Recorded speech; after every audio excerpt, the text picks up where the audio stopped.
All right, Dr. Vic, I think we're rolling now, man. So appreciate you doing this. Appreciate you being here. Before we start diving in too far, why don't you just do the usual thing, I guess, and the old, why don't you tell us a bit more about yourself question and just give everyone a little brief background of what's going on about you before we start going down some different topics and avenues and all that good stuff. Love it, man. So appreciate being on here. I'm excited, man. Excited to dive in with you. I've been a chiropractor for the last 12 years, certified pediatric the last couple of years. And then, I've been doing coaching for business and mindset coaching for the last 3 years, and I finally went full time at the end of December. My wife and I moved from Chicago, and we moved down to good old Tennessee. And it was one of those things where it's something that we wanted to do for about 4 years, and we finally committed. And with that, we committed to a whole new career. My wife used to work with me in the office and so forth. And it's something that we were passionate about. We wanted to do for quite some time. And it's a big move for us. It's a big risk in many ways because, I used to have, I had a very good life in Chicago. I got my family there, friends there, everything's there. But there was always something not fitting right after a while. And, I always tell people, like I tell my clients, you got to follow what you believe within. And when you feel this thing, you just got to go after it. And so we did, and we loved it. And we've been loving the move. We love everything about what Tennessee offers. And that's pretty much me. I mean, I'm an author, podcaster, speaker, all that good stuff too. You got a lot of stuff going on, man. So that thing you were just talking about, if you feel something within yourself and you just got to kind of move with, you talk about intuition or? And you got to get comfortable with, like I try to teach this. It's kind of hard because there's no system to it. There's no like, hey, A, B, C, D, E, here you go. It's more like it's a trial and error, but we've all had it where you've had a feeling. Sure. And it shows up somewhere in your body. For me, it's like right up in just underneath my heart, above my stomach. It's just a feeling I get. It's a very grounded, deep feeling. And I've had it before. I remember when I was looking at going what college I wanted to go to, and something kept telling me farther the better. It just kept telling me farther the better. And I'm like, okay, so Arizona State, that's 3.5 hour, flight. Yeah. Did it, loved it. And then when it came to like going to chiropractic school, I was looking at just going 3 hours away from Chicago rather than going on a flight that's like 2 hours away to Dallas. And last minute on a weekend, my gut, it was like my stomach was like getting all in knots. And all of a sudden I'm like, all right, I've been avoiding this. I need to go. I just got to book a trip. Let me go see the college in Dallas. And I went that weekend. I signed up and was like, I'm going to Dallas. That's it. It's the same thing like moving back to Chicago. When I was in chiropractic school, I was looking to practice in Italy. I'm a first generation. I was like, so I was looking for, I had a connection with a doc who would take me in for a year or two as an associate, and then maybe I would open up my own practice. And like within the last, I'll never forget, it was April 2009. I was like, you know what? Something hit me and said, I need to go home to Chicago. Don't know why. I have no reasoning because I had everything all beautifully set up for me. And I was like, I just have to go to Chicago. And so once again, that feeling, I trusted it. I met my wife. My grandfather passed away a little over a year after I moved back. And then I met my wife within a couple of years. And so it all lined up. And now that feeling came back again. And even my parents were like, you sure you want to move? Do you have everything going great for you? Very successful practice. You're very well known in the community. Everybody loves you. You're doing absolutely amazing. And it's like, you know what? I love being a chiropractor. The problem is my reach, my vision, and it was limited. Like I had a big practice, but it was one of those things where I wasn't making the impact I wanted. And that was important to me. And so that's why coaching was fun, because I can coach chiropractors. I coach entrepreneurs, but I coach chiropractors too. Yeah. And like when I'm coaching a chiropractor, I feel like their reach I'm part of that now, because I'm mentoring them along the way. And I was like, this is what I want to do for the rest of my life. I love it. Well, at least for now. I said, I said I would be a chiropractor the rest of my life, and we'll see what happens there. I do miss being in practice. I miss being in the office, but coaching's a lot don't know. So yeah, it's an intuition. Long story short. That was good, man. No, because, I get those feelings sometimes too, but I'm one of these guys that, I don't know if you want to call it analytical or whatever, but I got to try to weigh out the pros and cons. I'm not one of those guys that get that feeling, take a bold move. Let's see what happens. We'll think about the consequences later. Is that the majority of the people type what you work with, try to get out of their own way, or What? All of us are stuck in our heads. We're That's left brain dominant, analytical people. I am myself too. I agree. So, it's one of those things where there are some things like when it comes to like trusting myself and putting it all on the line and knowing that if I have to depend on me, I have 100% confidence. That's all I need. As long as I can keep my head clear and I can keep my vision where I want it, I'm going to make it happen. I just done that over time to where I have that confidence. But there's still the analytical side that comes in. There's still times it pops up now where it's like, man, this is where how things could have been, and this is where you would have been now, and now you're not there. And I got a daughter on the way. My wife's pregnant. We'll be having our first child at the end of June. So that weighs on you too. Yeah, dude. It's just because I don't know if it's a lot of, if you want to call it haters or just everyone around you, but when you start to go make big moves for yourself and stuff, there's always somebody else or somebody, that inner person that's always like, I don't know if I would do that, man. And then that gets in my head, and it probably gets in other people's head too. And then you like, for me, for example, I'm a prime example that, I didn't take a chance that I should have and make that move. And just because somebody else told me, odds are it's probably not going to work out, and I've heard other, successful people like Travis Parker, drummer for Blink-182, said like, he never had a plan B in his life. He always just went for plan A, and that's just how, he got to where he was. You know what I'm saying, man? Well, there's a lot of truth to that though, too, because it's like, they say, well, have a plan B just in case. But when you do that from a mindset, from a manifestation, from spiritual laws, universal laws, when you add all that stuff in and energy, you're leaving the door open. And you're not putting all that energy center focused into what you want to create. And you're leaving that little door open. Because I catch myself. I'd be like, I told my wife, I was like, when we first made this move, it was one of those things where I was like, hey, you know what? We made some investments. We did really well. Sure. So I'm like, we can live off everything for like a couple of years. So I'm not even stressing it. That's what's up. But at the same token, though, there have been things where you kind of look at that and you're like, well, what happens if it doesn't work out? What happens if the momentum of where you're trying to get to doesn't happen? Well, do I go to practice? Do I go do this? What do I do then? And it's like, I keep telling them, I have to remind myself, like, stop getting into fear. Stop getting into scarcity. That's self-sabotage. That's a lack of self-worth. I'm worthy of doing what I want to do. And once I shifted that mindset and said, nope, let me recorrect myself, because I'm human too. Sure. Then all of a sudden it's like, boom, someone comes out of nowhere and they want to connect with me and get on a call. And next thing you know, they're a client. And all of a sudden it's like, I have this connection to a referral from over here. And I'm going, damn, I just had to get out of my way. I just had to get out of my freaking way once again. So there's a lot of truth to that whole plan A. You probably heard this before, burn the boats, right? The whole story of the army, right? They burn. That's only plan A. That's it. It's either we do this or we're done. And there's a lot of power in that. You just don't want to take it to the extremes, I think, because sometimes we can take any message and blow it out. I agree. But the point of the message I'm trying to share is just that you want to be 100% committed to what it is you want to create. And the law of focus, wherever you put your energy to, attention flows. And wherever attention flows, manifestation grows. So if you're distracted and looking at other things, the universe is going to provide other reasons for you to look at plan B or plan C or plan D or plan E. But if you say plan A is the only thing we're going forth with, this is what I want to create for me, and you really get centered and really get hyper-focused in there, then the universe is only going to provide reasons to stick to that plan A. Yeah, I agree. I agree with that. I've learned that. It took me a while to learn that, but if you put all your focus, your attention to something, and what you put into something, I firmly believe is what you'll get back out of it. And it's just, I don't know if it's like you were kind of saying there's too many distractions now. You got, people around you that don't want you to succeed. You got social media. It's so easy to just get off course, and so easy. I'll just work on that later. I'll keep working. I'll do it. I keep putting it off, and then all of a sudden 6 months go down the road and you haven't done shit. And you kind of wonder how come I'm not successful? And that's one thing that I've tried to shift in these last 5-ish years, maybe 10 years. I've been trying to shift my mindset. It's just like, hey man, you got to put in the work. You got to do the dirty work. You got to grind it out. You got to do the boring stuff to get whatever you want out of life. And it's just not going to be handed to you.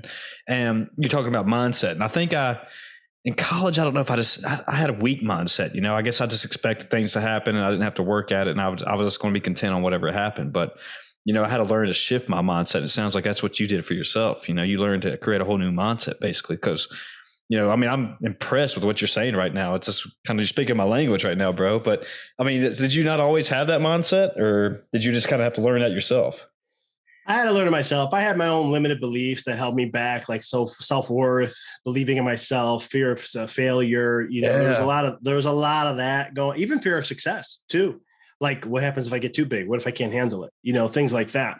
But there came a point in my life, and it was after chiropractic school. I've always been driven, and I always understood it here. Sure. But there's a difference between knowledge, like, and then some people might argue knowledge, but knowledge, information versus actual like knowing. Now, let me break the difference. You can say you know something, but that's really, you just understand that you just have information. When you truly know something, you act on it. And this is how I kind of look at things. Because if I say I know something, I implement the actions to do the work because I understand. Like, for example, I'm a health nut. I've been a health nut for a very long time in my life, started at 13 years old. It perfected as I got older. And I, biohacker, you can name all the labels. I've done that stuff for years.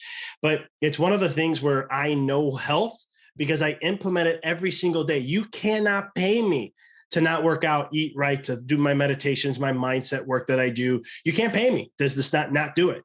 Because it's something in within me that I know I know what it does for me, and and nothing's going to pull me away from that. Now, I used to understand, and I could explain and talk to you very elegantly 10, 15 years ago about the power of meditation and what it does to the brain and the research. But ask me if I meditated every single day. Nah. Maybe a couple times here, a couple times there, or when I was really stressed, that's all I would do. So I always be like, I know how to meditate, but I don't really know it in the sense of putting action involved with it. And so that's just been a terminology I've used. So sometimes when I hear people say, I know this, I'm like, well, are you acting upon what you know? No, well, you're not implementing that. It's just wonderful information you have in your head. But until you take it, somebody could say being practical or putting into the work. But that's kind of what I did. And I had to go through that process where I got real serious and like really hard at myself and was just like, okay, enough's enough. What do I know? And what do I have learned over the years? And if I truly believe in these things, then I need to start doing these things. Sure. And then I just got really strict with it. I started testing things out, like from a mindset perspective, universal laws, quantum physics, neuroscience, all this stuff that I knew over the years. And I started to apply it to my own life. And then all of a sudden, a couple of years later, I'm looking back going, holy, whatever shit, whatever. Yeah, you can say it on it. I was making sure. Yeah, so I'm like, I look back and I'm just like, how the heck did I do this? Like, I remember when I moved my office from a 780 square foot office to a 3,000 square foot office. Nice. And I told my accountant what my rent was going to be and what it cost me. And she's like, that's not good. She goes, I would never advise you to do that. I said, don't worry about it. We're going to double this year. And she just looked at me like, I've known you for a couple of years. You know how to run a business. She's like, but doubling, okay, this is going to be interesting. And literally we're 89% growth in sales that year. We over tripled our profits that year. And then we continued again to grow the business another 50% on top of that the next year. And so I looked at her and I just said, again, that feeling we talked about, it was just a feeling to make that move. It was a risky move, but internally I had to do that. But it was applying these things in my head to get really like consistent with it. And now I developed this to where it's like, I will never say the word I know unless I'm implementing it in my life. I know the information. I could back it up. If we have a conversation, I can share the science. I can get into all these things. But at the same token, I live my life with that also. So I also practice what I preach. Yeah, dude, that's awesome. I mean, one thing I heard, but I don't know when I heard it, but competence builds confidence, and I see it myself. It's just like you said, when I know something, I can actually talk, I don't consider myself an expert in anything, what I'm doing, but maybe a CrossFit workout, maybe a few health tips here and there, I could probably help you out. But as far as anything else, I don't know. But when I notice myself, when I start talking about something I really know very well, I get confident about it. But if I get into these weird topics that I don't know a whole lot, probably like politics, religions, all the touchy ones, you're like, oh, who am I going to piss off here? Yeah, I notice that, I kind of shrink down a little bit. It's like, well, I mean, but that's one thing that, I'm always a believer of, you got to, how do I want to say this, may turn your weakness into a strength, and like, you got to learn to be able to do that. And that's why, I'm kind of like you that I try to research. I want to know stuff, and I try to, even if I don't know it, I'll admit to not knowing it yet, but I'll tell you that way I don't start talking, unintelligently about it. But, and what you said earlier, just, I didn't even know what meditation was back in college. I always thought it was not, and I'm not trying to offend anybody, but just a hippy dippy kind of, just like, that's not for anybody. But, there's so much benefits from it now that I'm learning. And just talking with people like yourself, it's like, man, why didn't I do stuff like this earlier in my life? Why did I have to have this mindset of just, oh, that's stupid, you don't need to do that. Only weird people do that, but there's a lot of cool things about it. And and especially in today's time with the, running off momentum is what I like to say is what people are doing and not sitting back and reflecting kind of on themselves and, even just taking 10, 15 minutes out of your day and just resetting the batteries just wonders, and that's one thing I've been learning over these past few years. Just, hey man, just take a few minutes off, and just sit down, relax, find some quiet time, reset the batteries, get back to neutral, and go out the rest of your day, No, you're dead on. I mean, it's one of those things where, and don't get me wrong, still to this day, when I mention meditation, people think it's like an hour, 2-3 hour process. Yeah. We still haven't broke that. We haven't broke that stigma yet, but it is, if you get into the world of biohacking, it is the best hacking tool that you can possibly use because it'll amplify every fabric of your life. Sure. I mean, how cool is that where you can do something, just recenter, reconnect, in one of my books, I talked about how meditation really is just building your focus muscle. Now, there's no real muscle in your brain that doesn't exist, but it's just building the power of focus that you can focus on something over a period of time. And the longer you can do that, the more focus, like we said earlier, wherever attention goes, energy flows, whatever energy flows, manifestation grows. So meditation right off the bat, it strengthens your focus. You can manifest things better. You can stay on point with what you want to create with your life. And now all of a sudden you're leveraging your mind to make what you want to create for yourself easier. I'm not saying easy. Some people take that out of context. I'm like, no, I never said easy. I said easier because now you're using the mind and you're using other fabrics and laws of the universe to apply to work for you, not against you. And the way I kind of explain this is like, well, you can keep investing in something. Well, you can trade time for money, or you can take your money and just go invest it in things and let the money work for itself. There's no right or wrong, just which one you want to choose, which one's going to be the easier path to making money. It's one of those things you think you got to learn by failure for the most part. I kind of think people need to have humbling experiences in life, and then they know that, okay, that didn't work. Let me find out what works for me, and hey, I may have took an L on this one. I may have lost some money like you just said on here, but now next time I do it, I learned. I want to find out how to make some extra money or find out what works for me as far as health or whatever. You put that pride towards anything, that's how I learned a lot in my life. Not just, getting rejected by the girl, that didn't work. Okay, cool. A business thing I've done. Well, not really a business thing, but stuff at work I've done, even podcasts I've done. It's like, ooh, that wasn't a good podcast, but learn from my mistake on that one. And you grow from it. No, totally. I mean, the best, I used to be a guy who used to follow all the best personal development, self-help, top entrepreneurs telling you, read 80 to 120 books a year, listen to every single podcast. You got to be consuming information every single day. I was like a brainiac. That's how I was every day. If I was doing something, I was listening to something, you name it. And again, coming back to knowing and information, I was like, great. I know all this stuff, but I'm not applying it. And then all of a sudden I said, F it all. I'm going to stop reading books. I'm only going to read whatever I'm interested in at the moment when I feel like I want to. I'm only going to listen to a podcast or a video when I'm in, not like I'm like in the mood. It's just, there's that like, I need to learn how to do this better. What podcast is out there? What's out there that I can tap into, right? And really digest it as much as I possibly can. And what happened was, I read maybe 15 to 20 books a year now. Nice. But those books I read become part of my life. Quality. Like it's implemented into my life now. And now I've used the information to apply it in some way, shape, or form. And the wisdom and the knowledge and all that stuff that I've gotten, when I let the universe guide me a little bit, when I trust the universe, and then I'm like, you know what? It's going to bring situations to me, circumstances to me, or people to me that I need to learn, I need to grow, I need to evolve.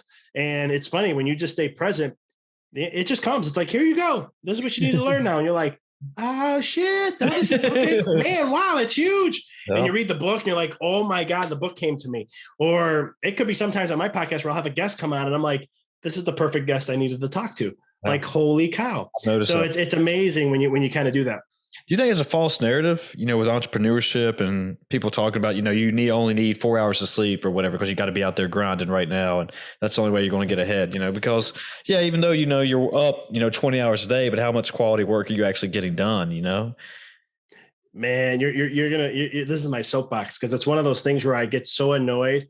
My background's in health. I'm a chiropractor, and all these things. And you hear people, Arnold Schwarzenegger, sleep less, he'll tell you sleep less. I heard him in videos, right? Or, the less you sleep, the more you're going to outbeat your competition. Eric Thomas. Well, I love Eric Thomas. So I'm not bashing him in this way, but he'll talk about it too. Like, you got to outwork your competition. Rock does, and it's like it's so many people talk about this, and it's like the worst advice ever. Now, I'm going to speak from my knowledge of understanding how the brain works and all my research and peak performance of the brain.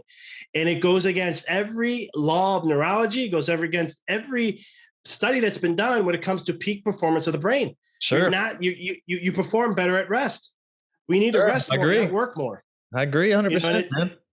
And it drives me nuts because this is what got me into coaching. Because after a while of listening to so much stuff, I was like, they're giving wrong information. And I'm not saying it's not good information. What I mean by wrong is like, I look at things from a spiritual perspective. I look at things from a universal law perspective, and I look at it from the law of neurology and quantum physics.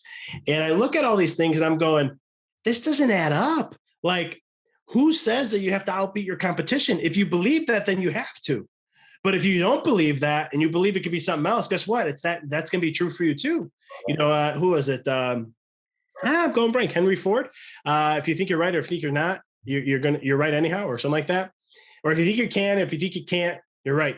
And it's one of those things where it comes down to that, you know, beliefs play, you know, how you see your life. This is what we're starting to understand now is that, and quantum physics has really supported this, is that whatever you believe your life should be and how it should be, if you really 100% believe that, that's going to be your reality. That's going to be your experience. And so I was like, I need to start teaching people this because people need to understand how beliefs work. People need to understand, I'll share the study, the quantum physics study of the observer effect. I don't know if you've ever heard of it before, but it was a study that was done. And basically what they were doing is they wanted to see if light was actually a wave or a particle. Okay. Now, for those who may not know what the difference of what that means, wave is invisible, which is infinite potential. It's unlimited possibilities. Particle, it materializes into the physical form, which becomes now a concrete specific path, right? So here's a scientist. He's not looking. It's in a wave format. The machine's picking up on that. All of a sudden he goes to look, boom, turns into a particle. He looks away, slowly fades back to a wave format. Boom, looks again, goes right back to a particle. And they did that a gazillion times. And it was the same thing. They've done this with electron spin, the spin on the electron. So when they're not looking, it's like a big, taking back its chemistry with the electron cloud, which means the electrons are spinning so fast, it looks like a cloud. Yeah. Then all of a sudden they'll say, let me see if the electron's spinning to the right. They go look, it spins to the right. They look away, it goes back to the cloud format. They go back and relook again at electron, says it's spinning to the left. They go look, it spins to the left. And they did that a gazillion times and it was the same output. So what that all means is that we actually control our physical reality.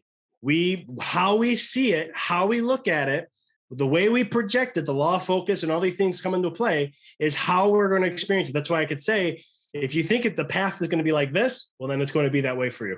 If you think the path is going to be this way, well, then the path's going to be that way for you. And you can literally create however path you want to create. And this is the coolest thing. And this is what sages and mystics have been saying for 5,000 years. This is not something new. It's just we've gotten so left brain, analytical, scientific. They bash the hell out of the spiritual world or spiritual individuals or whatever you want to call them. Yeah. And, you know, now we're coming back looking, going, shit, they had it right all along. They've been dead on for 5,000 years that you create your mind. And, you know, Bob Proctor says, what you see in your mind's eye, you're going to hold in your hand. I mean, these are all same principles. They all align the same way. I like that, man. I'm sitting racking my brain with it right now. So universal law is this, and you know, what you're saying is like, kind of like what you're saying is what you believe is probably what you'll get, not what you actually want, or what? Yeah, exactly. I mean, because here's the thing, your beliefs, your whole world and how you see things is controlled by 95% of it's controlled by your subconscious mind. Now, if you go look and see what actually makes up your subconscious mind, it's most of the time beliefs. Now, they are learned beliefs. Some people will argue this in the belief world, because for me, what my research shows me is there's beliefs when you believe something's going to be like this, and then all of a sudden your whole world shifts. And then there's acquired beliefs, which the brain and the ego play a role and go, well, I'm not good at playing, let's say, I'm not good at art. I mean, I'll just say for myself, right? Yeah, I agree. But how do I know I'm not good at art? Well, shoot, every time I draw, it's horrible. Every time I try to do something, I can't even put, you know, 2 lines to make it look pretty or anything like that. So that's an acquired belief. That's not true. But since I state it is, and I say I'm not good at art, my experience will always be like that until I change that belief and I believe in something different. And so I've tested this out in so many different ways when it comes to learning something. You know, I'd be like, oh, I'm not good at this. And then I'd be like, hold on. I can be good at this if I want. See how I have a different belief now of things? Sure. So now I'll catch myself and say, no, if I want to do this, I'm going to do this. Or, in business, there's some things I'm not good at. And I'm like, you know what? I'm going to learn. Not that I'm not good at it. I haven't put the energy into it yet, because my belief is I can be good at anything I want to be as long as I put the energy and time into it. And so I had to learn that over the years. Before, I just be like, well, I'm not good at this and I'm good at this. And that's just what it is. Now it's more like, well, what do I want to be? What do I want to experience? And I'm going to make it happen. I just got to put the time and energy into it. Yeah.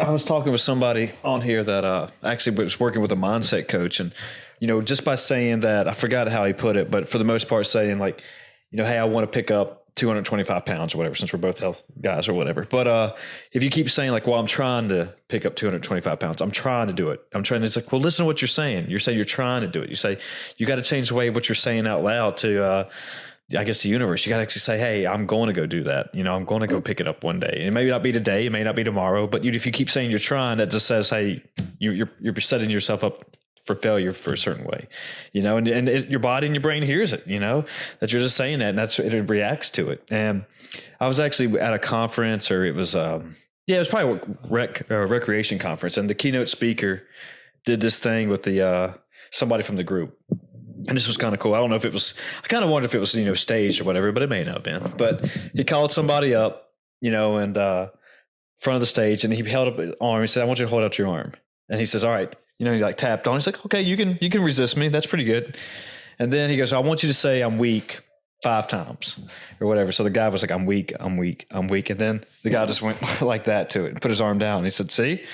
And it was this whole point. And I was like, wonder if, is that stage or that just kind of makes sense? But even in my lifts and my workouts and stuff, I do it to, if you talk negative about myself, like I'm just setting myself up, and I end up performing badly, I noticed. But it's like Mike Tyson. He would go in there before his fights, and he would walk up to the ring saying like, I'm a god, and that's when he knew he was about to take over. So I was just like, yeah, man, mindset's so everything. And it just blows my mind as how I never knew that for all these years. And these last few years, I'm just figuring this stuff out.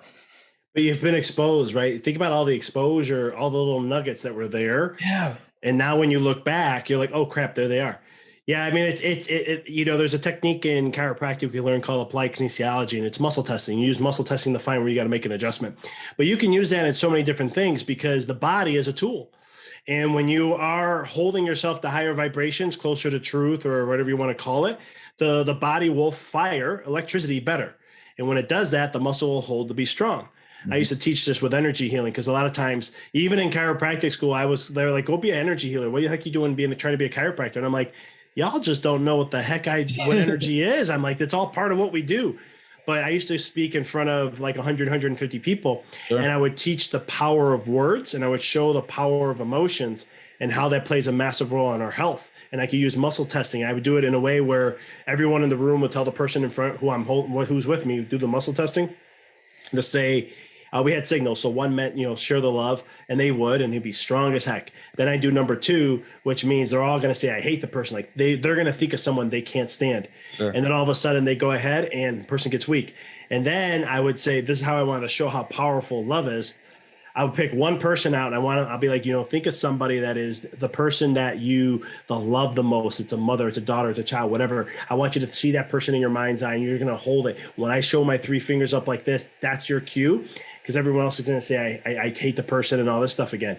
And it'll be cool, because what will happen is the arm it'll get weak at first, and then all of a sudden it'll just strengthen and get stronger and stronger. Yeah. And it's really, really cool stuff. But yeah, no, there's so much out there. I mean, but the mindset, look at Muhammad Ali. You want to talk about boxing, right? Sure. He used to tell people how he was the greatest before he was not even the greatest. Exactly. And he's someone I love talking about mindset about, because it's like he was the epiphany of understanding how to communicate with myself, how to keep programming myself, and whether people believe me or they don't, I don't give a crap. I'm still going to go up and show up and do what I do. People like that, I just might be switching gears a little bit, like Muhammad Ali, Michael Jordan, Tom Brady. People like that have their own regiments. And, some people might call it, I don't want to say psychotic, but, you have this mindset of just where they want to be great no matter what they're doing. And, if you beat them at any, like what was it? I think Michael Jordan lost in a pool game or something. He ended up playing all night until he finally won. And then even in the last dance, he would get pissed off in that documentary about people beating him in quarters or whatever. And that's what made him great. And, I guess Ali was the same way almost, that, he hated to lose no matter what game it was or whatever, but it was just, he always talking strong about himself and just knowing like his capabilities and knowing that, he is, not bigger than, I don't know if I should say bigger than life, but just, knowing that just, hey, I got a strong mind compared to these weak-minded people out there. And that's why you might be failing. I'm not trying to shit on anybody, but if you constantly tell yourself, well, I guess I'll just go back to my crummy job and, go reward myself with a burger when I get home and stuff. But, if you get in this whole, I guess this is my point, is the whole strength changing mindset that it can just do wonders in daily life, no matter what, No, 100%. I mean, one of the things you brought up earlier too, is like the whole try thing. I mean, trying, the brain, it's all or none. I mean, that's how your nervous system works. It's called action potential. And so in action potentials, you can have a 99%. This is what we call threshold. And so the firing can come all the way up to right there, 99%. It's not going to fire. It has to be 100% cross over that threshold, and then we'll get a reaction or nothing at all. So that's how life is. And so when it comes to like, I mean, Michael Jordan, I could talk about all day. From Chicago, he is somebody. He's my number one. I mean, just the mindset he had. Because if you look at Michael Jordan, this is why I got in the mindset, and I got it in an early age, because if you look at Michael Jordan, he wasn't the most talented. I must say, boy had one hell of vertical. But when you look at strength, speed, and talent, size, all that, he wasn't up there. LeBron James blows him out of the water when it comes to that. But when you look at then how he adapted from a growth mindset, adapted to the game to create something called a fadeaway, which, when you watch him, it's effortless. Exactly. Like, I mean, sometimes he would jump up and like his feet are just about to hit the ground, and he releases, and it wasn't like he struggled, and he would make the shot like nothing. Mm-hmm. And I always be like, how the hell does he do this? Yeah. Like he does this in and out. And it's like, is he a god? Is he this? And then I started to look at mindset, and I was just like, that explains it. If he misses a shot, he goes back and shoots it 100 times minimum to get that perfected, right? Tiger Woods did the same thing. Yeah. I don't know what Tom Brady's regimen is if he messes up or something, but these are, you look at these guys, these legends, and they're the one thing that just, Tom Brady, he's not the most athletic. No. Another example, he is not like, he's a scrawny guy. He's developed over the time, but when he first came into the profession, NFL, he was a scrawny guy. Mm-hmm. And I remember people used to mock him like, this guy, how's he going to be somebody good? But it's that mindset that will take you over the edge every single time. And I've done this. I've tested these things out for myself, and it's helped me overcome things that I could never. I'm blown away what has shown up, humbled by it very much. And it's one of those things where we can do this in so much way, and we're just starting understanding the science of it all right now, like how much the mind can actually manipulate matter, how much it can really change and alter things to senses to where it's like you think it would be like a video game or something, or we're talking some bizarre stuff, but it's, again, the mindset. When you have it all right, everything will work out for you. It's just amazing. Do you think society just puts that down, that, kind of what we were talking about a little bit earlier? They don't want the majority of people thinking like this just because it's not, is it linear thinking? I hope that's the right word I'm saying. Just, they want people just to be like, not progressively thinking how to better themselves or anything, to say, just, here's life, go to work, put your 30 years in, retire, do whatever you want to, go drink margaritas on the beach. So in my third book called Decoding the Matrix, I talk about the Matrix, and the Matrix is what you're explaining. The Matrix is not some evil thing, though. It's just the average human collective consciousness of humans. So if you take all the thoughts, all the emotions, and the vibrations of what makes up every single human, that's the Matrix. But the problem with it is that what you just shared is the most common experience humans go through. Sure. Right. And this is by design. This is not by a fault. 1930 our education system today was stemmed back from the 1930s, from the Industrial Revolution, of how to teach people to respect the authority and become worker bees. Yeah. That's what we needed in the work fields. And so our education system is still the same. It hasn't changed. And we're creating more, we're trying to create more worker bees. We're seeing a rebellion of that, though, because now people are like, I don't want to do that. And I think the millennials and the Gen Zs are going to be coming out and saying, you know what, I don't care about making money anymore. I'll make 50,000 a year, 40,000 a year, but I'll live within my means and do what I want to do. I think there's a movement of that. There's talks about that I keep hearing about, where we're going to see people just going to do what they want to do rather than go strive for and be distracted by have the glamorous house and the sweet cars. Not saying there's anything wrong with that. But I think we're coming to a place, at least I'm starting to see the shift of this. And maybe that's because I live my life this way, where it's like, I don't care about anything except what I like to have. I don't care. Oh, this is the nicest house. You should have this car. You should have this. I really don't care. Yeah. I'm a truck guy. I like trucks. I won't spend money on a car. They're a waste of money, in my opinion. But I don't mind having a sweet truck. I'll have a fully loaded truck. I don't care how much money I put into it because I value trucks. I agree. Does that kind of make sense? It's like a house. Sense. You know, same thing. Go ahead. Oh yeah. So, I mean, just because what I wanted while you were talking, while I was thinking is I work in higher education. So, and we're seeing we're seeing trends that, enrollment's going down in certain higher education systems just because more people are either going to trade schools or actually just kind of do what you said. They're actually, hey, I don't need to go on this path in order to be successful in life. And that was what was kind of ingrained on me, that, hey, go to school, the more school you get, the more successful you'll be in life. And you don't have to be a worker bee and punch a clock every day. And, then you put in your, like I said, 30 years, you retire, and then you go out and do whatever. But it's like, well, you're old then. I mean, come on, man. But so it seems like now with, this is, I guess, if you want to say land of opportunity, people can do whatever they want to do. It's just, connecting with the right people, learning what you want to learn, getting the research, and just, grinding it out, putting your 10,000 hours into whatever craft you want it to be. You can be successful in your own way. And then, and I agree with you 100% that, I like nice things, but just because, someone told me once, you're not successful unless you can buy a Rolex or something. I was like, I don't know if that's true. I mean, that's cool and all, but it's like I'd rather have just like an old muscle car, I mean, that's what, like, give me something like that. Give me an old Corvette, but yeah, the narrative's changing now that success doesn't mean you have to go to school and do all that. And I'm not shitting on higher education by any means, but if that's your route and that's what you want to go, go do it. But if you want to do your own thing in life and follow your dream, go after it, man. I mean, get after it. That's one thing in high school. I felt like, we were always told what to think and not how to think, and it was kind of like, if you thought anything outside the realm of not going to college, and you were just automatically set up for failure. And it's like, that's not right. I don't think that's right. Just think of it this way. If you look at the most successful people in the world, how many of them went to college? Graduated. Not many of them, right? Like, yeah, if you think about it. And the other thing is too, is I went to the highest education you could possibly go to. And my wife and I talk about this when we have our kids and, what do we want to do? And I said, listen, unless they want to be an engineer, a lawyer, a doctor, where you have to go to school for that. Sure. They're not going. They could pick up classes if they want, but it's on their own dime. I'm like, I rather have them get connected with a friend and be like, hey, you want to learn? You want to have your own business? And they're going to know it beforehand, because I'm going to enforce like knowing how to handle finances and how to manage your money and how to invest, because the American school system, we teach that very well. I think there's only 4 states. And I think Florida just became one of the first to where they have to take a certain class with financing before they graduate high school now. Yeah.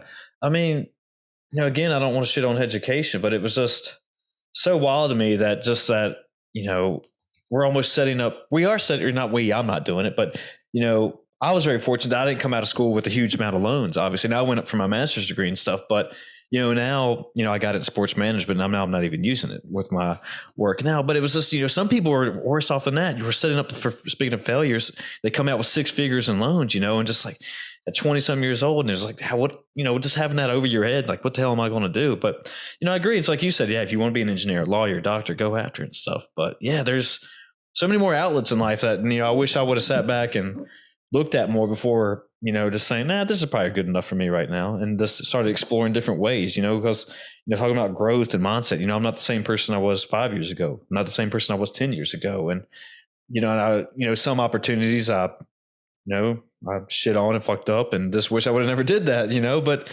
that's what you get. You learn from it. Then you're like, hey, the next time I won't do that, kind of what I was talking about earlier in the podcast. But yeah, I don't know if it's just me or what, but it seems like some of these, easy steps just kind of go out are not implemented as much as I feel like they should be, or maybe just I'm not have been aware of it as much, or just been having cool conversations with people like you, who actually, what is it? The 5 people you hang around the most is you're probably the average of them, and maybe I was hanging out with the wrong crowd. I don't know.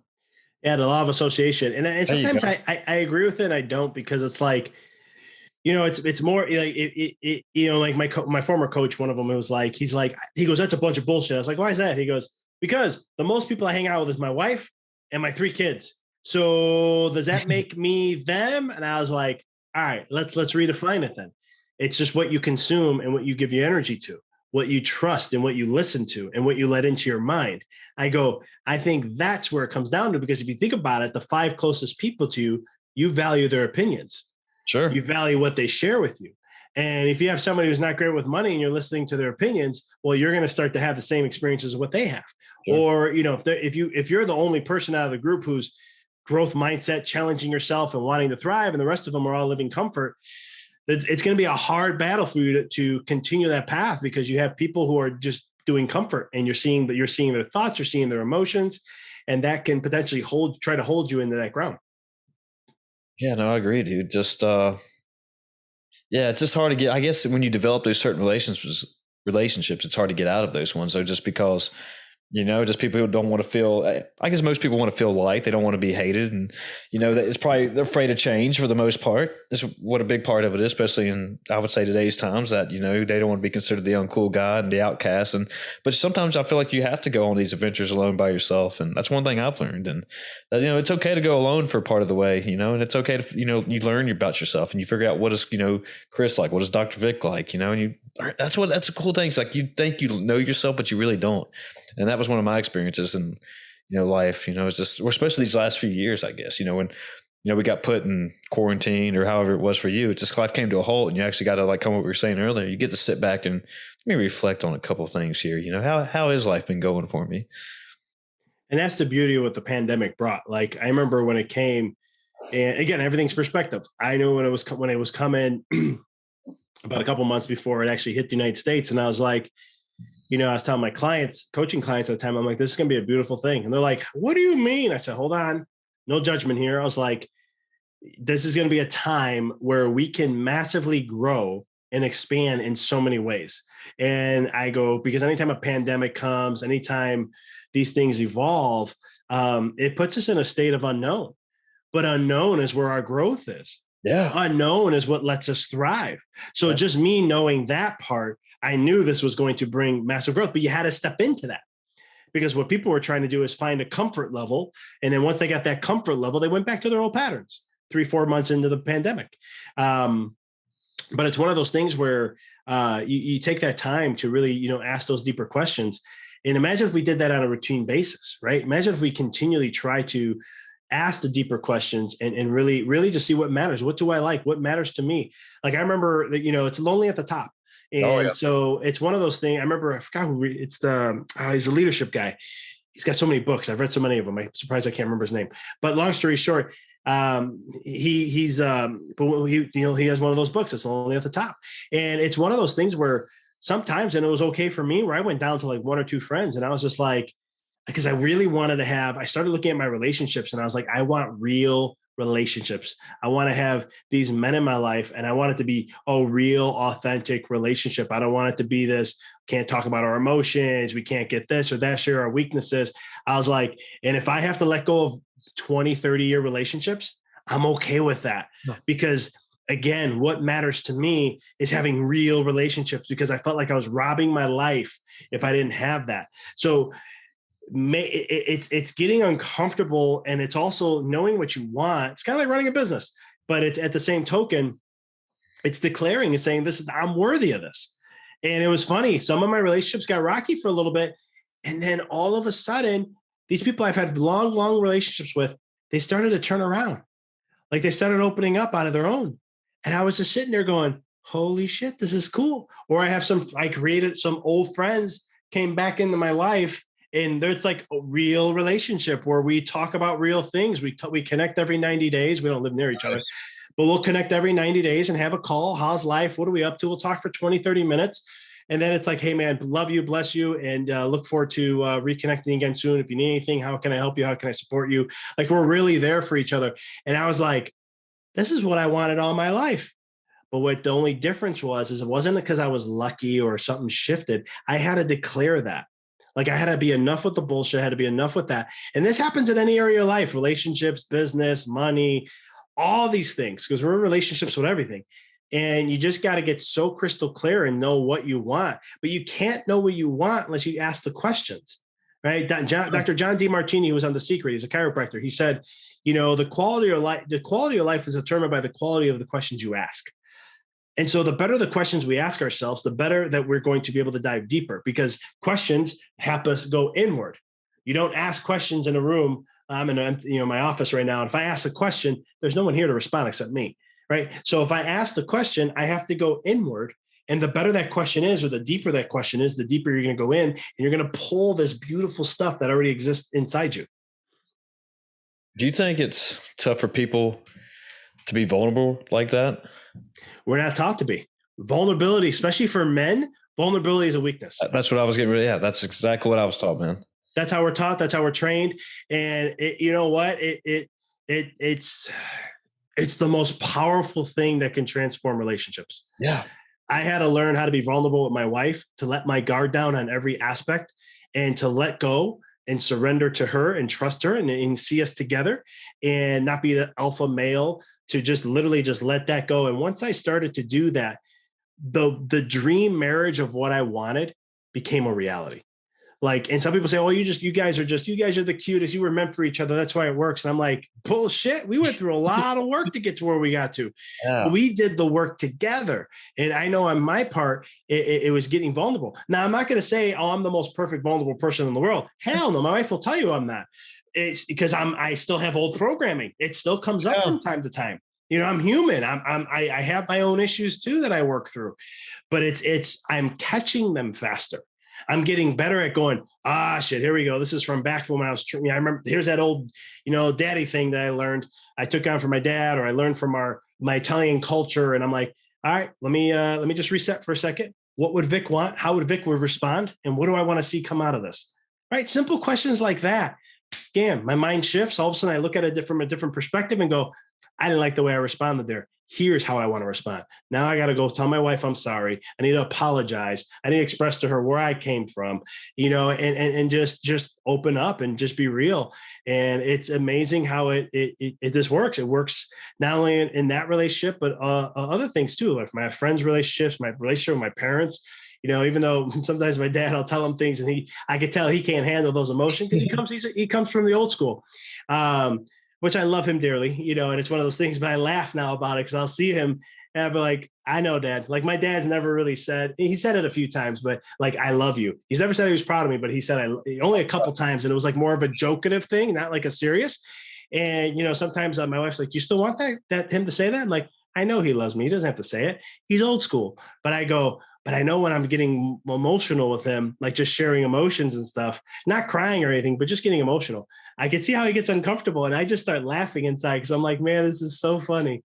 Yeah, man. Just, I was taught the same way, that it was just kind of, I don't know if it was part of, the 80s masculine action movies and all those ones, and the people I kind of had, the role models I was looking up to, but it's like, hey, don't cry, don't ever cry, don't need to talk about your feelings, dude. And it was just like, well, I mean, part of me when I was little, it's like, I don't understand why I can't, but okay. But, and I had a stepdad growing up, but my real father wasn't really in the picture much, but, and I never understood what he really thought about it, I guess. But I guess ultimately my parents were like, no, you're showing weakness. That's not cool. Don't do that. But now it's like, even today I had a vulnerable moment. It was kind of weird that, cause I've been allowing myself to kind of take little steps and say, all right, let's open up a little bit more here. And you don't have to go full blown. I'm not saying that, but I was listening to a podcast today, and these two guys were talking about their daughters and how they're away from them the whole time. And they started crying on the podcast, and I went like this in my office, and I was like, what, man, well, they're making me cry. I don't even have kids, and so I was like, and it was kind of like you, that afterwards I was like, that was okay. And I didn't have to try to hide that, that was okay to actually, I guess empathize with them. And that's, I don't have to break down balling completely in the floor, but yeah, but it was kind of tearing up right now because I remember what they were saying, like because the guy was asking them, being away from your kids so much while you're on. It was a couple comedians talking while you're away. I mean, does that impact their lives and stuff? And he's like, how does it work? And he's like, it doesn't get any better, dude. And then oh yeah, and I was like, fuck, and it got me, man. Especially when you start to have, you're going to have kids. Like there's stuff that gets to me now, and I'll look, and my wife will just look at me, and I'll get a little teary eyed, and she's like, "This is so interesting of you," and I'm just like, "Honey, this daughter of ours is going to make me a mush in more ways than I can ever imagine. I have no idea how I'm going to be." I go, just be ready. And she laughs because she'll be like, it's funny how you cry. Cause like movies make me cry for the littlest thing. And I've always been that way. But as I got older, I'm just like, that was emotional. It caught me. I can relate, or I can connect. I could see where they're coming from. And I just, hey, I have no problem with that. But my wife looks at that and she just goes, that's a cute feature of you. See what I mean? Like being vulnerable, she sees it as being cute. Like that's a positive in her books. Yeah. And so it's one of those things where, but yeah, it's one of the, it's one of those, you're becoming more, and what's happening in the men now is we're becoming more whole. Some people say we're getting more feminine. Some say we're getting more masculine or whatever. I don't get into that because those labels still divide us. Oh yeah. I like, we're just becoming more whole. And what whole means is men and women too are doing this. We're becoming more complete humans. We experience both sides of the polarity now. We're coming full circle with that, and you're seeing it more with men. And at least I am. I'm seeing it more and more coming up. There's a lot more men's group, men support, and men just needing to just let go and release. And I love seeing it because I think we as men, that is something we really need, and we're the ones that. From in my training as a pediatric chiropractor and prenatal and all the stuff that I've done, one of my mentors in pregnancy, because women is the most fear-based conditioning, stuff. And I won't get into all that, but long story short, my mentor was like, in order for birthing in general to change, the men need to protect the cave again. They need to step up and protect. And it's just like, you look at it, men have, not only have I think at some point we've lost our masculinity in some ways. And that's not to be Mr. I want to take you out or I'm going to beat you up kind of thing. That's not the masculinity I'm talking about. But there's like deeper truth. Like there's no rites of passage. Men don't go in America here. We do not go through a rite of passage. I don't know if you did, Chris. I know I didn't. My business was my rite of passage. Yeah. But like in different tribes, like in South Africa, they take them through and teach them, okay, we're taking the boy with us. He's going to go learn how to kill a lion. No training on how to kill a lion. He's going to go kill a lion today, stuff like that. But it's one of those things where coming back, we're shifting to become more whole. And it's a beautiful process from what I'm seeing. Do you think, because I haven't seen it personally, but, just podcasts and research and just little things I picked up that, like you said, that some guys are starting to be more feminine. Obviously there's a lot of gender issues in the world today and all this, but do you think a lot of it's because of, mental health and that, what social media is playing on it too? Because, there's so much more mental health that seems to be, and I don't know what's word am I looking for, rising today, I guess. That's because, I forgot who wrote it, The Coddling of the American Mind. And basically the premise of the whole book is talking about how the impact of social media is just killing teenage women or girls just because, having to live up to the standards, having to, live up to their parents' standards. And like, get cyberbullying's in there too. And just how because they're on it all day and they're trying to get those little dopamine hits from likes and then, get the cyberbullying if they got made fun of at school and all that. And, and now I guess that's where I'm at is just that, there's a lot of it just mental health and we don't really know. When I say we, I guess guys don't really know how to be a guy, or maybe that's what it is bringing us so we're all coming back to full circle and we're realizing, hey, we don't have to live up to certain standards. Sometimes my point's not really making sense here because I'm trying to think about it and talk about it at the same time. But it's kind of why I like doing this. So it's like, because I don't really know what I'm going to say next. But I guess my whole point is that we're coming full circle around it saying, hey, I guess ultimately that I can be who I want to be, even though if it's not going to be the person that makes everybody happy. Eventually I think we're going to get there. Okay. I think there will always be that chase. Because when you look at social media is just a dopamine kick. I mean, it's literally the algorithm is designed for that. Sure. And in neurology, there's 3 laws to the body, and one of them everybody knows pretty much. What you don't use, you lose, right? Yep. That's one law. Well, there's another law. It's the opposite of that. What you abuse, you lose. Right. And you see this with like diabetes or or stuff like that. But here, that law, though, the more you keep firing that dopamine response, the higher you're going to have to go. It's just a drug, just like any drug. You take a drug once, holy cow. By the time you've done it 50 or 100 times, it's not going to have the same response anymore. You got to raise the bar to get the same highs, because that's going to, you're abusing this dopamine response system. Social media, Facebook will do all that. And when you start to mess up with this dopamine response system, mental health is going to start going down, right? Now, when you add in, there's so many factors to this stuff. Nutrition in our food is not real food. You look at how we move and how, 100 years ago, physical, you didn't have to go have a gym membership. Yeah. You just did physical labor all day. Exactly. They walk 10, 12, 14, 15 miles a day. That's all you need. But in today's society, we don't do that. So that's a whole nother play. So what it is I can't say it's like one thing, because there's so many layers of it coming from so many angles. Even from a chiropractic standpoint, our neurology, our nervous system, and chiropractors will say, and I say this from neurological chiropractors, is that we say we're de-evolving as a species from a neurological perspective. When you look at it from a nervous system perspective, do you think men of today are as resilient as men 50 years ago? As resilient. You think we're more resilient now than the men of 50 years ago, or are we less? We're less resilient now. Okay. Look at sports. I'm a big baseball guy. I played for 25 years. Pitch counts. My dad he watched baseball and he goes, I don't get these guys. They get them to 90, 100 pitches and they take them out. He's like, I don't get it. He goes, back in my day, it was like 150, 175. Yeah. I remember Nolan Ryan pitched, 18 innings or something like that straight. Like that. Right? He's cool. That's what I mean by neurological resiliency to handling stress. Our nervous systems aren't what they used to be. And again, it's not one thing. There's a multitude of stuff that's doing that. And so when we look going back to are we coming back full circle?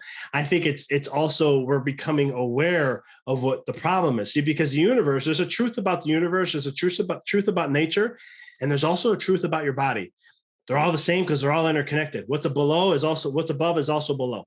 Hermetic principles. And so when you look at that, the thing is this: the universe, nature, and your body will never, ever, ever, ever, ever make something out of a want.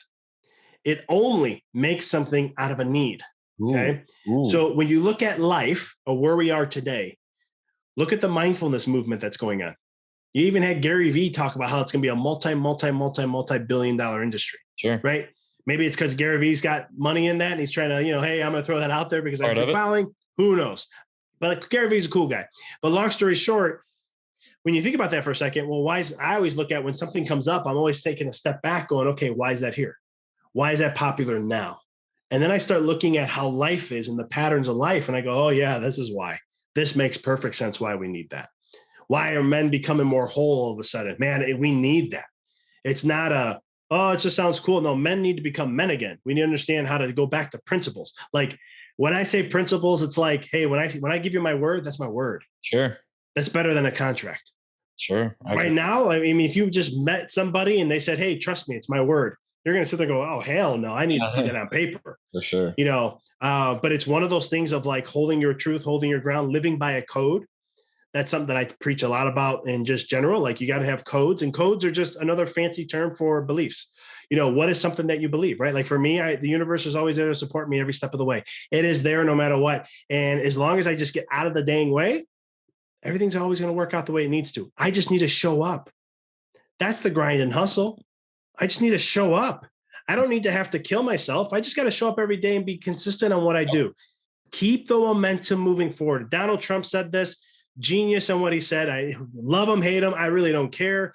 Because I don't care. I don't know the guy. I just know Donald Trump for whatever I've been exposed to. Right. You get what I'm saying? So, but he said something in his book that I thought was so genius. He said, all success is based on momentum. And it's so true when you think about that, because once in any business you have, once you get momentum going, Oh And yeah. all you have to do is just keep moving that puppy forward. It's like a big stone. It takes a lot of energy to get it moving. But once you get it moving, there's going to come a point where you just tap it. Literally, that's all you have to do. And it keeps going. That's momentum. And you can do that in every aspect of your life.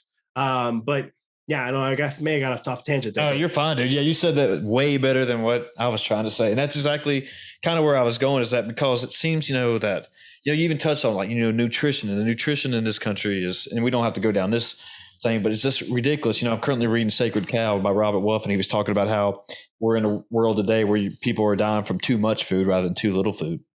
And, and just, I've noticed it with I look at food as fuel, and just notice it with my workouts, like how I don't have brain fog in the morning. Like what I'm putting in my body makes sense. I mean, yeah, I have cheat days. I'm not saying I spoil when I go, I'm not afraid to go get a burger some nights or whatever, but it's just like how, people go in and they don't know how better they can feel just by, their nutrition, and how, their cognitive abilities will just start to grow just by feeding the body what it wants. It's one of those things, like, you wouldn't put sugar in your car's gas tank, you'd actually put it, what it really needs. And, some of these things are just, I just don't, when I look at people like that, I kind of get upset. It's like, why are you doing that? And you're complaining about it now, but there's information out there. If you want to get better, you can get better. And just, I guess it's more going down nutrition now, but you can improve your daily life, and just, you don't have to complain all the time, just by making these little changes and making these positive behavioral pattern loops. And I don't know why so many people just choose to ignore that. And I think it's just because they get in these negative comfort zones and decide to,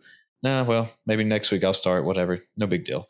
But we're just a very stressed society, right? Because you think about it, when we, eating, you eat like I used to tell patients all the time. I'd be like, I don't have to teach you nutrition. You already know it. I don't even have to teach you the depth of what I know. You already know nutrition. Fruits, vegetables, have some good, clean, eat I always tell them, eat as close as you can to the source and everything. Sure. And it'll change your life. It's simple as that. You could call it a diet, whatever, but the closer you are to source, the more beneficial you're going to have for health. But, and some people go, well, meat's bad for you. Well, to who? Have you tested yourself?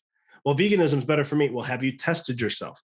See, because nowadays what's cool, and I went through this, my training has always been, if I had to call myself an expert, it's metabolic health. And what ended up happening is like, sugar levels should be under 87. The fat is the prime energy source. Your brain loves it, your heart loves it, and everything, right? Well, I've done keto before keto was keto. I've done high fat diets. That's what's been my primary thing. And I've done testing on myself DNA wise, and it's actually not good for me to do that. Ooh. Keto, high fat diets are actually bad for my health.